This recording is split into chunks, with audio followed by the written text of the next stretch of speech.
செவி வழி கதை கேட்க வந்திருக்கும் அன்பு நேயர்களுக்கு இனிய வணக்கங்கள். எழிலன்பு ஆடியோ நாவல்ஸ் சேனலுக்கு உங்களை அன்புடன் வரவேற்கும் நான் உங்கள் பிரீத்தி திலீபன். கதை கேட்போம், காதுகளுக்கு இனிமை சேர்ப்போம். இந்த ஆடியோ நாவல்ஸ் உங்களுக்கு பிடித்திருந்தால் லைக் பண்ணுங்க. உங்கள் கருத்துக்களை கீழே கமெண்ட்ஸ்ல சொல்லுங்க. உங்கள் நண்பர்களுக்கும் ஷேர் பண்ணுங்க. நம்ம சேனலில் தொடர்ந்து கதைகளை கேட்டு மகிழ சப்ஸ்கிரைப் பண்ணுங்க. கூடவே நோட்டிபிகேஷன்ஸ் பெற பெல் பட்டனையும் தட்டி விடுங்க. இப்ப கதை கேட்கலாம் வாங்க. எழுத்தாளர் எழிலன்பு அவர்களின் ஓதும் காதல் கீதம். அத்தியாயம் 14.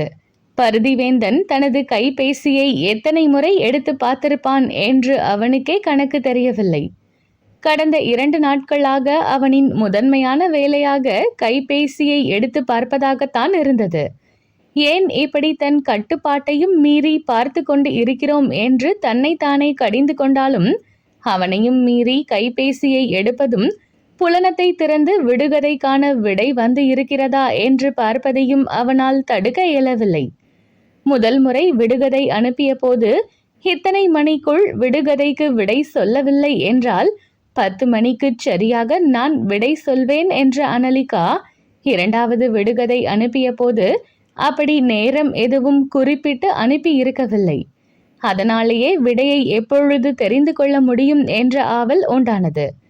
நடக்க முடியாமல் விடுமுறையில் வீட்டில் இருந்ததால் வேறு வேலையும் இல்லாமல் சதா சர்வகாலமும் இறந்து போன காதலியை நினைத்து கொண்டு மட்டும் தனிமையில் மூழ்கி இருந்தவனுக்கு விடுகதை அனுப்பி அதை பற்றி சிந்திக்க வைத்து அவனின் கவனத்தை சிறிது திசை திருப்பியதில் வெற்றி பெற்றிருந்தாள் அனலிகா.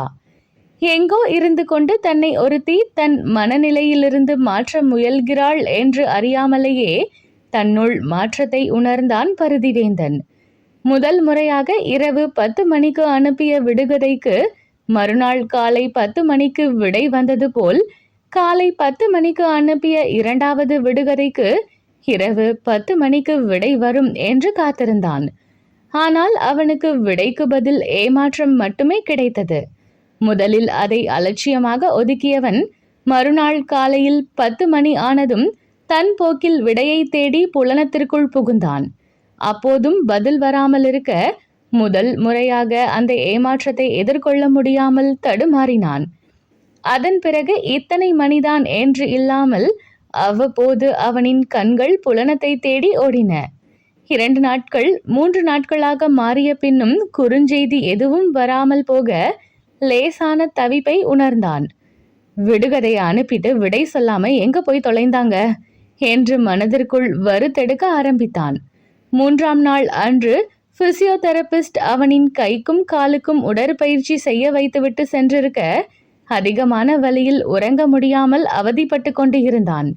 நேரம் நள்ளிரவை நெருங்கி கொண்டு இருக்க உடலை முறுக்கி கொண்டு உறங்க முயற்சி செய்து கொண்டிருந்த போது அவனின் கைபேசி டிங் என்ற சத்தத்துடன் குறுஞ்செய்தி வந்ததற்கான தகவலை தெரிவித்தது. உடல் வலியையும் மீறி ஒரு ஆர்வம் தலை தூக்க படுக்கையிலிருந்து எட்டி டீப்பாய் மீதிருந்த கைபேசியை எடுத்தான். இம்முறை ஏமாற்றாமல் அவன் எதிர்பார்த்த குறுஞ்செய்திதான் வந்திருந்தது. அவனையும் மீறி அவன் கண்கள் ஒளிர்ந்தன. எப்படி இருக்கீங்க பருதி? என்ன தேடினீங்களா? தேடினீங்கன்னா சந்தோஷப்படுவேன், மறந்தீங்கன்னா என்று சொல்லி இடைவெளி விட்டாள். எப்படியும் நீங்க பதில் சொல்ல மாட்டீங்க, நானே சொல்லிடுறேன். மறந்துட்டீங்கன்னா இனி மறக்கவே முடியாத மாதிரி பண்ணுவேன் என்று எழுதி கண்ணடிக்கும் பொம்மையை அனுப்பி வைத்தாள். அவன் உதடுகளில் குறும் புன்னகை பூத்தது.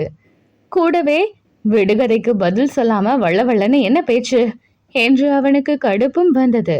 அவனின் கடுப்பை கூட்டுவது போல் விடுகதைக்கு பதில் சொல்லாமல் வேறு பேசிக்கொண்டு இருந்தாள். 3 நாளா செம வேலை பருதி, ரெஸ்டே இல்லை. அதனாலதான் மெசேஜ் அனுப்பல. ஆனா அத்தனை வேலையிலையும் உங்க ஞாபகம் ஒரு ஓரத்துல இருந்து என்ன குறைஞ்சுக்கிட்டே இருந்தது. அதான் இப்போ மிட் நைட்னு கூட பார்க்காம மெசேஜ் அனுப்பிட்டேன். தூங்கி இருப்பீங்கன்னு நினைச்சேன், ஆனா இன்னும் தூங்காம இருக்கீங்க. ஏன் இன்னும் தூங்கல பருதி? பெயின் அதிகமா இருக்கா? பிசியோதெரபிஸ்ட் வந்தாங்களா இன்னைக்கு? அதுதான் பெயின்ல தூக்கம் வரலையா? மாத்திரை எல்லாம் போட்டீங்களா இல்லையா என்று அவள் கேள்வியாக கேட்டுக்கொண்டு போக எப்படி கூடவே இருந்து பார்த்த மாதிரி சொல்றாங்க என்று நினைத்து கொண்டான். அனைத்தையும் படித்து கொண்டே இருந்தாலும் பதில் சொல்லாமல் இருந்தவன் இன்னும் விடுகதைக்கு பதில் சொல்லவில்லை என்றதும் முதல் முறையாக அவள் அனுப்பிய விடுகதையை மேற்கோள் காட்டி கேள்விக்குறி அடையாளத்தை அனுப்பி வைத்தான். ஹேய் என்று உற்சாக பொம்மை ஒன்றை அனுப்பி வைத்தாள். என்னடா, நான் இவ்வளவு கேள்வி கேட்குறேன், பதிலே சொல்ல மாட்டிக்கிறீங்கன்னு உங்க மேல கொஞ்சோண்டு காண்டான. ஆனா இந்த ஒற்றை கேள்விக்குறி என்ன கூலாக்கிடுச்சு. விடுகதைக்கு பதில் தெரியாம உள்ள கொடையுதோ என்று கேலியாக கேட்டாள். தான் கடுப்பாக இருப்பதை குறிக்க சிவப்பு நிறத்தில் இருந்த கோபமுக பொம்மையை அனுப்பி வைத்தான். ஓ, கோபமாகிட்டீங்களா? இது உங்களுக்கே நியாயமா இருக்கா பாஸ்? நான் அக்கறையா கேட்ட ஒரு கேள்விக்கு கூட உங்ககிட்ட இருந்து பதில் வரலன்னு கோவப்பட வேண்டியது நான் தான். ஒரே ஒரு விடுகதைக்கு பதில் சொல்லலன்னு இவ்வளவு கோவப்படுறீங்களே என்று புருவம் உயர்த்திய பொம்மையை அனுப்பி வைத்தாள். இப்போ பதில் வரவில்லை என்றால் சென்று விடுவேன் என்று சொல்வது போல் ஒரு ஆண் பொம்மை நடந்து செல்வது போல் அனுப்பி வைத்தான். ஓ நோ, வெயிட், பதில் சொல்லிடுறேன் என்றாள். அப்படி வா வழிக்கு என்று கெத்தாக கைபேசி திரையை பார்த்து கொண்டு இருக்கும் போதே விடுகதைக்கான விடையை அனுப்பி வைத்திருந்தாள். ஊருக்கெல்லாம் ஓய்வு, உழைப்பவனுக்கும் ஓய்வு, இவனுக்கு மட்டும் ஓய்வில்லை. இரவும் பகலும் ஓட்டம்தான். அது என்ன? காற்று. இதுதான் இந்த விடுகதைக்கான விடை பருதி. இந்த விடுகதைய உங்களுக்கு நான் அனுப்பவும் காரணம் இருக்கு. காற்றை போல எப்போதும் உங்களை ஓடிக்கிட்டே இருக்க சொல்லல. ஆனா சூறாவளி காற்று போல இல்லாம தென்றல் காற்று போல உங்க மனதை இதமாக மாற்றிக்கொள்ளுங்கள் பருதி. நம்ம வாழ்க்கையில எதிர்பாராதது நடந்து சூறாவளி காற்று போல நம்மை சுருட்டி போட்டு விட்டு போகும். சூறாவளி காற்று ஏற்படுத்தும் சேதம் அதிகமாகவே இருக்கும். அதுக்காக சூறாவளி ஏற்படுத்திய சேதத்தை கிளீன் பண்ணாம குப்பையிலேயே வாழ மாட்டோம். அந்த இடத்த கிளீன் பண்ணி சுத்தமா வச்சுக்குவோம். அதே தான் மனசுக்கும். பிறப்பும் இறப்பும் நம்மை மீறி நடப்பவை.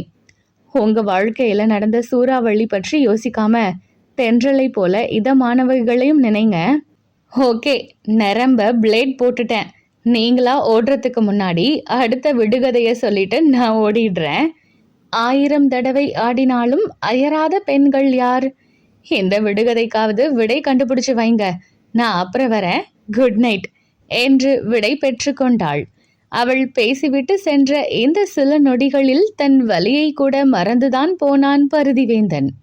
அடுத்த விடுகதையை ஒருமுறை சொல்லி பார்த்து கொண்டாலும் அதற்கு விடை தேட முயலாமல் இந்த முறை என்னை பற்றி நன்றாக அறிந்தது போல் பேசுவது யார் என்று அந்த முகமறியா ஆளை பற்றி அறிந்து கொள்ளும் ஆர்வம் துளிர்த்தது. தன் சொந்தத்தில் யாராவது இருக்குமோ அல்லது தனது நண்பர்கள் யாராவது விளையாடுகிறார்களா என்ற சிந்தனையில் மூழ்கியபடியே உறக்கத்தில் ஆழ்ந்தான். நள்ளிரவு வரை பருதி தூங்காமல் இருந்ததால் அவன் உடல்நிலையை பற்றி அறிய மறுநாள் காலையிலேயே ஹேமாவிற்கு அழைத்து பேசினாள் அனலிகா. இருவரும் அவ்வப்போது பேசிக்கொள்வார்கள் என்பதால் சாதாரணமாக பேசுவது போல் பேசி பருதியை பற்றிய விவரங்கள் அனைத்தையும் வாங்கிவிடுவாள். ஹலோ ஆண்டி, எப்படி இருக்கீங்க என்று சம்பிரதாய பேச்சை ஆரம்பித்தாள். நல்லா இருக்கேம்மா, நீ எப்படி இருக்க? இந்த வாரம் பிஸியாமா?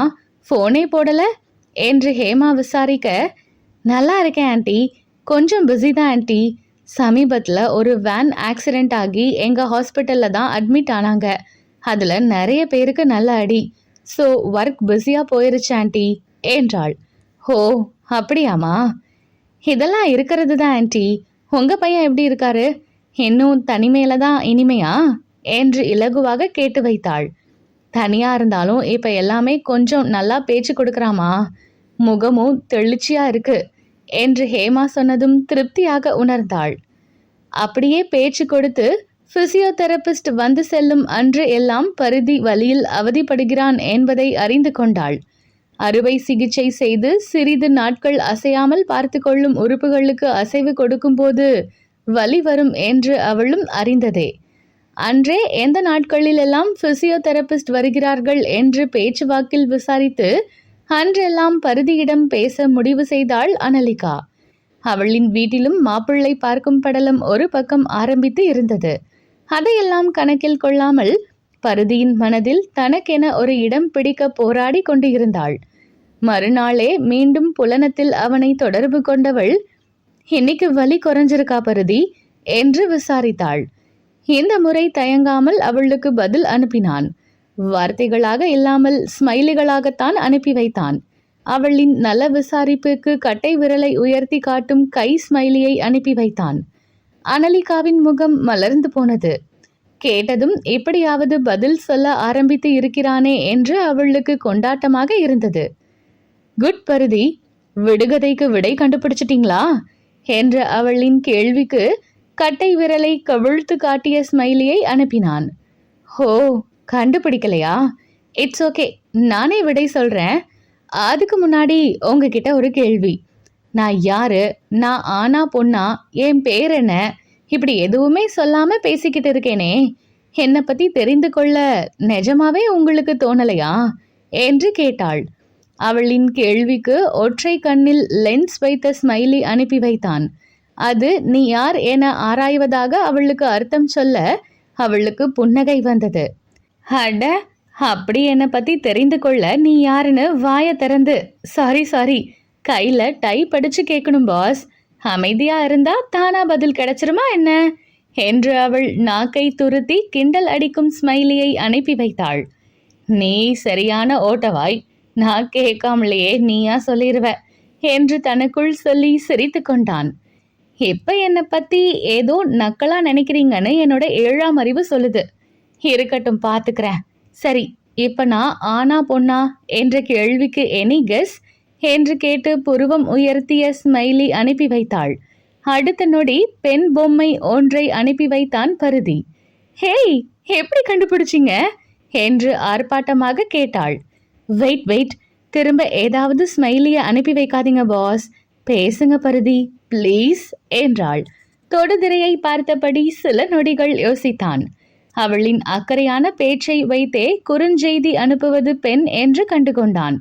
ஆனால் அவளின் பேச்சு தன்னை மீட்டெடுப்பதை உணர்ந்தவன் அவளின் செய்தியை அவனால் ஒதுக்க முடியவில்லை.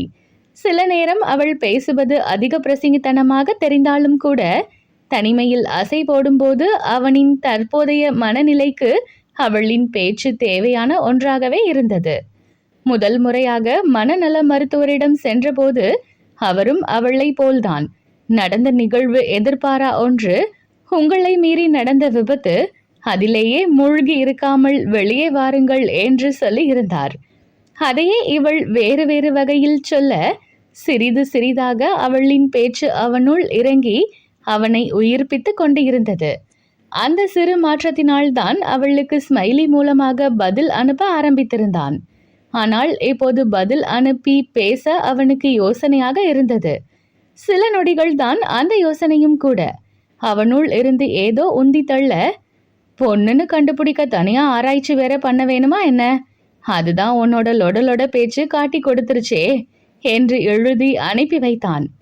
வாவ், என்கிட்ட பேசிட்டீங்க பருதி என்று உற்சாகமாக நடனம் ஆடும் பொம்மையையும் சேர்த்து அனுப்பி வைத்தாள். பருதியின் முகத்தில் ஒரு மலர்ச்சி, உதடுகள் கூட சிரித்து விடுவேன் என்பது போல் துடித்து கொண்டு இருந்தன. பெண்களிடம் பேச தயங்குபவன் அல்லதான். ஆனால் இப்படி புலனத்தில் யாரென்றே தெரியாத பெண்ணிடம் பேசுவதெல்லாம் அவனுக்கு புதிதுதான். புலனத்தில் முகப்பு பக்கத்திலும் அவளின் புகைப்படம் எதுவும் இல்லை. அதோடு இன்னுமே அவள் என்னை தனது கைபேசியில் அவன் பதிந்து வைத்திருக்கவில்லை. ஆனாலும் என்ன லொடலொடன் சொல்றீங்களே, இது நியாயமா என்று அழும் ஸ்மைலியை அனுப்பினாள். இல்லாதத ஒன்னும் சொல்லலையே என்றான் நக்கலான ஸ்மைலியுடன். இருக்கிறதையும் சொல்லலையே பருதி, நான் எவ்வளவு அமைதியான பொண்ணு தெரியுமா, உங்களுக்கு என்னை பத்தி தெரியல என்றாள். ஆமா, நேத்து கூட நியூஸ்ல சொன்னாங்க, ஊருக்குள்ள இப்படி ஒரு அமைதியான பொண்ணு சுத்துது, எல்லாரும் கவனமா இருங்கன்னு என்றான் கேலியாக. அட, அந்த நியூஸை நீங்களும் பார்த்தீங்களா? செம போங்க. எங்க அந்த நியூஸை நீங்க பார்க்காம போய் என்னோட அருமை பெருமையெல்லாம் உங்களுக்கு தெரியாம போயிடுமோன்னு நான் எவ்வளவு பயந்தேன் தெரியுமா என்று அவள் சொல்லியதை படித்தவன் தலையில் அடித்து கொண்டான். இவ எந்த பால் போட்டாலும் 6 அடிப்பா போல, பேச்ச கொரடா பருதி என்று தனக்குத்தானே சொல்லி கொண்டான். இன்னும் எவ்வளவு நேரம் இப்படி ஒரு விடுகதைக்கு விடை சொல்லாம இழுத்தடிப்ப என்று கேட்டான். அந்த விடுகதைக்காக தானே என்கிட்ட பேசுறீங்க? இல்லைனா பேசுவீங்களா?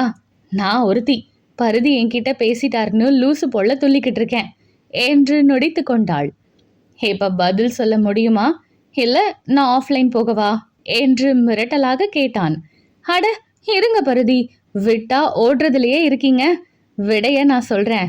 ஆனா அதுக்கு முன்னாடி அந்த விடுகதைக்கு என்ன விடையாக இருக்கும்னு கொஞ்சமாவது யோசிச்சிங்களா என்று கேட்டாள். யோசிச்சு பார்த்தேன். ஆனா விடை கிடைக்கல. 1000 தடவை ஆடினாலும் அயராத பெண்கள் யார்? இதுதானே விடுகதை. இது நிஜமாவே பெண்களை தான் குறிக்குதா என்று கேட்டான். பரவாயில்ல, இவ்வளவு யோசிச்சிருக்கீங்களே. அது பெண்களை குறிக்கல என்றாள். பின்ன நம்ம உடம்புல எல்லார்கிட்டையும் இருக்கிறது தான். ஹோ, அப்படி என்ன நம்ம உடம்புல? கண் இமைகள். ஹோ எஸ், நம்மளோட கண் இமைகள் எத்தனை முறை சிமிட்டுது, ஆனாலும் அதுக்கு வலிக்கவோ அயர்ந்தோ போகாது என்றாள். குட் என்றான். இந்த விடுகதைய நான் அனுப்ப என்ன காரணம்னு நீங்க கேட்கலையே என்று கேட்டாள். நான் கேட்கலனாலும் என் கண் வலிக்க வலிக்க நீ அருவிய போடுவேன்னு தெரியும். ஸ்டார்ட் மியூசிக் என்றான். நக்கலு இருக்கட்டும். நீங்க நக்கல் அடிச்சதும் நான் ஓடிட மாட்டேன் பாஸ். நான் இப்ப சொல்ல போற காரணம் கேட்டு நீங்க ஓடாம இருந்தா சரி என்றாள். அப்படி என்ன சொல்ல போகிறாள் என்ற வியப்புடன் தொடுதிரையை யோசனையுடன் பார்த்தான். வார்த்தைகளை எதிர்பார்த்து அவன் காத்திருக்க வந்ததோ ஒலி வடிவ செய்தி. சிறு தயக்கத்துடன் திறந்து கேட்டான். ஹாய் பருதி, நான் அனலிகா. தீபம் ஹாஸ்பிட்டல்ல நர்ஸா இருக்கேன் என்றதை கேட்டதும் அவனுக்கு அவள் யார் என்று தெரிந்து போனது. இவளா என்று அவன் நினைத்து கொண்டு இருக்கும் போதே அவளின் பேச்சு தொடர்ந்து கொண்டு இருந்தது. நான் யாருன்னு இப்போ உங்களுக்கு ஞாபகம் வந்திருக்கும்னு நினைக்கிறேன். நீங்க ஹாஸ்பிட்டலை விட்டு போன பிறகும் நான் ஏன் உங்களை தொடர்பு கொண்டேன்ற கேள்வி உங்களுக்கு வரலாம்.